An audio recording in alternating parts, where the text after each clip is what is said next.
Hello coders, तो स्वागत है आपका आज के एक और नए वीडियो में। तो आज के इस वीडियो में हम यहाँ पर ICD-10 का chapter 14 diseases of generative urinary system इसको हम यहाँ पे कवर करेंगे और साथ में हम जानेंगे कि इससे रिलेटेड गाइडलाइंस और प्रैक्टिस सिनेरियो को हमें यहाँ पे कैसे सॉल्व करना है। तो चलिए शुरू करते हैं। तो ये जो हमारा चैप्टर 14 है, ठीक है, इसमें आपको मोस्टली यहाँ पे CKD की गाइडलाइंस यहाँ पे देखने को मिल जाएगी, मतलब क्रोनिक किडनी डिसीज़ की गाइडलाइन आपको यहाँ पे देखने को मिल जाएंगे, ठीक है। तो हम इसकी गाइडलाइन यहाँ पे डिस्कस करते हैं। तो सबसे पहली गाइडलाइन है stages of chronic kidney disease, ठीक है। तो जो CKD है, ठीक है, इसको यहाँ पे CVIT के अकॉर्डिंग इसको यहाँ पे क्लासीफाई किया गया है। मतलब कि यहाँ पे आपको CKD की अलग अलग स्टेजेस यहाँ पे देखने को मिल जाएंगे, जैसे स्टेज 1 2 3 4 5, ठीक है। देन लास्ट में हमारी यहाँ पे क्या स्टेज आती है हमारी ESRD, जिसको कि एंड स्टेज रिनल डिसीज़ भी बोला जाता है, ठीक है। और उसको हम यहाँ पे क्या कभी कभी स्टेज 6 भी यहाँ पे बोल सकते हैं, ठीक है। तो आगे यहाँ पे इन्होंने बताया कि ये जो हमारी स्टेज 2 रहती है, ठीक है, इसको यहाँ पे क्या माइल्ड स्टेज भी बोला जाता है। और जो हमारी स्टेज 3 रहती है, ठीक है, इसको यहाँ पे क्या मॉडरेट स्टेज भी यहाँ पे बोला जाता है। और जो हमारी स्टेज 4 रहती है, ठीक है, इसको यहाँ पे क्या सीवियर स्टेज में यहाँ पे बोला जाता है, ठीक है। तो अगर यहाँ पे कभी कभी अगर जो हमारा यहाँ पे प्रोवाइडर है वो यहाँ पे ऐसे डायरेक्टली स्टेज ना मेंशन करके ये भी मेंशन कर सकता है कि patient is mild CKD, moderate CKD या फिर हमारा सीवियर CKD, ठीक है। तो इस केस में हम यहाँ पे क्या करेंगे, जो हमने भी डिस्कस किया था, अगर मॉडरेट यहाँ पे बोलेगा तो हम यहाँ पे स्टेज 3 को हम यहाँ पे कोट करेंगे, ठीक है। अभी नेक्स्ट यहाँ पे उन्होंने बताया कि इन स्टेज 1 से लेकर स्टेज 5 के अलावा हमारे पास यहाँ पे क्या ESRD है, जिसको कि यहाँ पे क्या एंड स्टेज रिनल डिसीज बोलते हैं, ठीक है। जिसके लिए हमारे पास यहाँ पे कोड निकल के आता है N18.6, ठीक है। अभी नेक्स्ट गाइडलाइन क्या है कि अगर पेशेंट को यहाँ पे क्या CKD की स्टेज भी यहाँ पे स्पेसिफाई करके रखी है, ठीक है, मतलब स्टेज 1 से लेके स्टेज 5 तक कोई सी भी स्टेज यहाँ पे स्पेसिफाई करके रखी होगी। और साथ में क्या ये भी बताया कि पेशेंट को क्या ESRD है, ठीक है। तो इस कंडीशन में हम यहाँ पे क्या करेंगे, हम यहाँ पे क्या N18.6 ये वाला कोड हम यहाँ पे यूज़ करेंगे, ठीक है, जो कि हमारे किसके लिए एंड स्टेज रिनल डिसीज़ के लिए, ठीक है। नेक्स्ट है chronic kidney disease and kidney transplant status, ठीक है। तो हमारी ये गाइडलाइन क्या बोलती है कि अगर यहाँ पे जो पेशेंट है, ठीक है, उसके यहाँ पे किडनी का ट्रांसप्लांट कर दिया गया है, ठीक है। अब उस ट्रांसप्लांटेड किडनी में अगर यहाँ पे क्या CKD होता है, ठीक है, तो उसकी कोडिंग हमें यहाँ पे कैसे करनी है। तो सबसे पहले ये गाइडलाइन बताती है कि जो हमारा किडनी है, ठीक है, उसको ट्रांसप्लांट करने के बाद में भी ऐसा नहीं है कि ये किडनी का जो टोटल फंक्शन यहाँ पे रिस्टोर हो जाएगा, ठीक है। यहाँ पे क्या माइल्ड यहाँ पे क्या CKD फिर भी बचा ही रहता है, इवन जबकि यहाँ पे ट्रांसप्लांट भी कर दिया जाता है, ठीक है। तो गाइडलाइन ये बोलती है कि इसको हम यहाँ पे क्या एज अ ट्रांसप्लांट कॉम्प्लिकेशन मान के इसकी कोडिंग नहीं करेंगे, ठीक है। मतलब कि ट्रांसप्लांट कॉम्प्लिकेशन वाले जो कोड हैं, ठीक है, उसको हम यहाँ पे यूज़ नहीं करेंगे, ठीक है, जो कि हम यहाँ पे क्या न्यूप्लाज्म केस में हम यहाँ पे यूज़ करते थे, जबकि पेशेंट को क्या ट्रांसप्लांटेड ऑर्गन है उसमें अगर यहाँ पे क्या न्यूप्लाज्म हो जाता था, तब यहाँ पे कॉम्प्लिकेशन में हम यहाँ पे ऐसे कोड करते थे, ठीक है। तो अभी नेक्स्ट उन्होंने बताया कि अब इसे हम यहाँ पे क्या ट्रांसप्लांट कॉम्प्लिकेशन नहीं मानेंगे, ठीक है। तो इसकी कोडिंग कैसे करनी है, तो इसकी कोडिंग हम यहाँ पे ऐसे करेंगे, जिस भी टाइप की यहाँ पे स्टेज यहाँ पे रहेगी CKD के, ठीक है, तो उसको हम यहाँ पे कोड करेंगे, जो कि हमारे स्टेज 1 to 5 या फिर हमारा ESRD यहाँ पे रह सकती है, ठीक है। देन हम यहाँ पे क्या सेकंड कोड यूज़ करेंगे Z94.0, ये बताने के लिए कि किडनी ट्रांसप्लांट स्टेटस, ठीक है, कि ये जो पेशेंट है इसकी किडनी यहाँ पे क्या ट्रांसप्लांट हो गई है, ठीक है। अभी नेक्स्ट यहाँ पे उन्होंने बताया कि इसके अलावा यहाँ पे क्या अगर ट्रांसप्लांट फेलियर या फिर ट्रांसप्लांट रिजेक्शन या फिर अदर कोई ट्रांसप्लांट कॉम्प्लिकेशन होगी, ठीक है, तो इस कंडीशन में यहाँ पे क्या जो ट्रांसप्लांट कॉम्प्लिकेशन वाले कोड है इसको हम यहाँ पे यूज़ करेंगे, ठीक है। CKD के लिए हम यहाँ पे क्या ट्रांसप्लांट कॉम्प्लिकेशन वाले कोड हम यहाँ पे यूज़ नहीं करते हैं, ठीक है।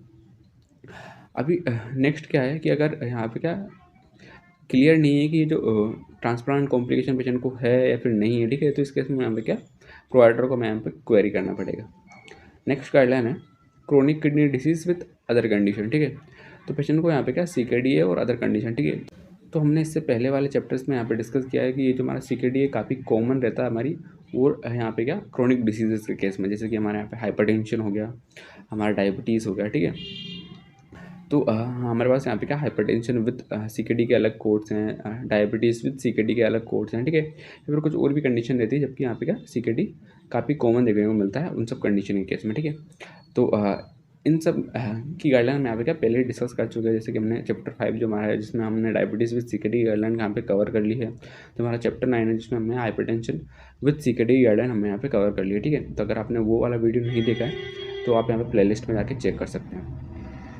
आगे इन्होंने यही बताया कि इसकी सीक्वेंसिंग कैसे रहेगी, जो कि हमें यहाँ पे क्या जो हमारा टेबुलर लिस्ट है, ठीक है, हाँ, उसके यहाँ पे जो भी इंस्ट्रक्शन है, ठीक है, उसको फॉलो करते हुए हमें इसकी सीक्वेंसिंग करनी है। तो चलिए अभी हम आपके इसके कुछ प्रैक्टिस सिनेरियोस डिस्कस कर लेते हैं।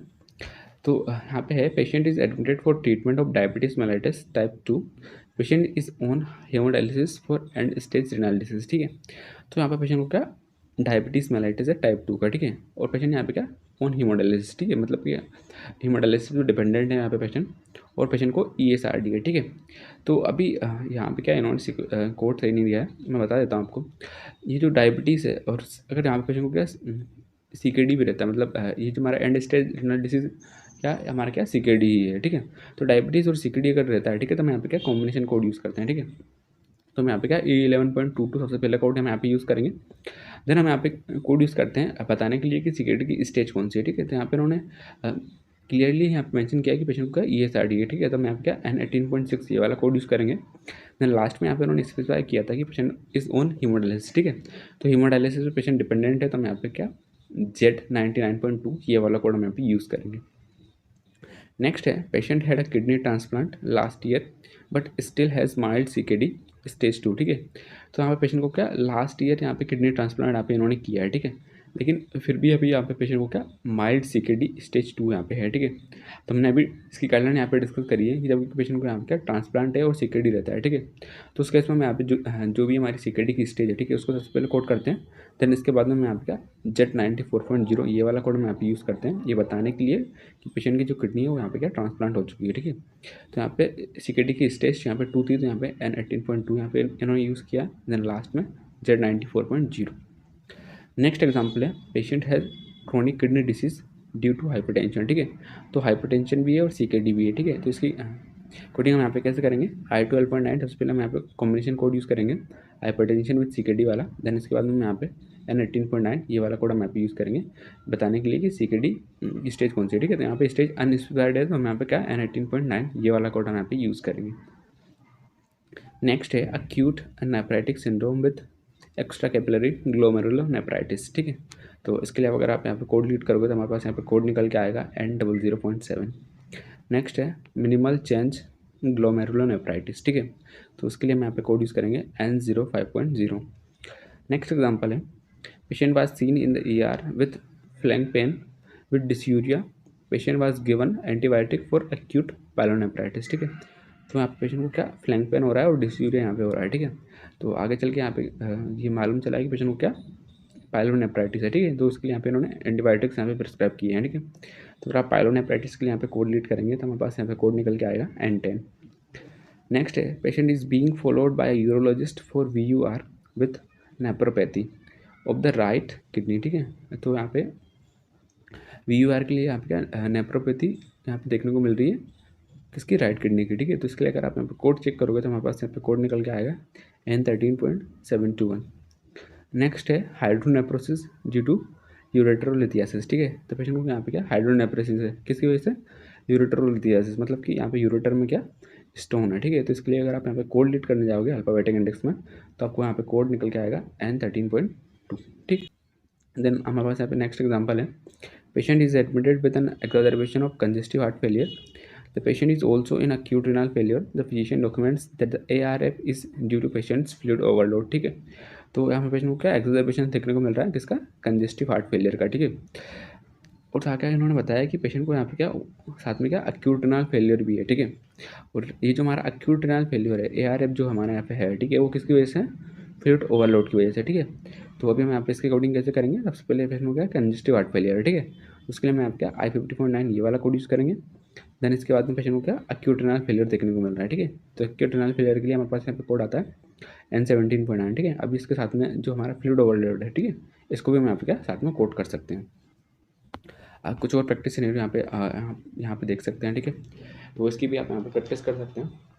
तो आई होप गाइस कि आपको वीडियो क्लियर हुआ होगा और आपको वीडियो हेल्पफुल लगा होगा। अगर आपको वीडियो हेल्पफुल लगा है तो वीडियो को लाइक जरूर से कर देना, दोस्तों के साथ शेयर भी कर देना। तब तक के लिए बाय, मिलते हैं नेक्स्ट वीडियो में।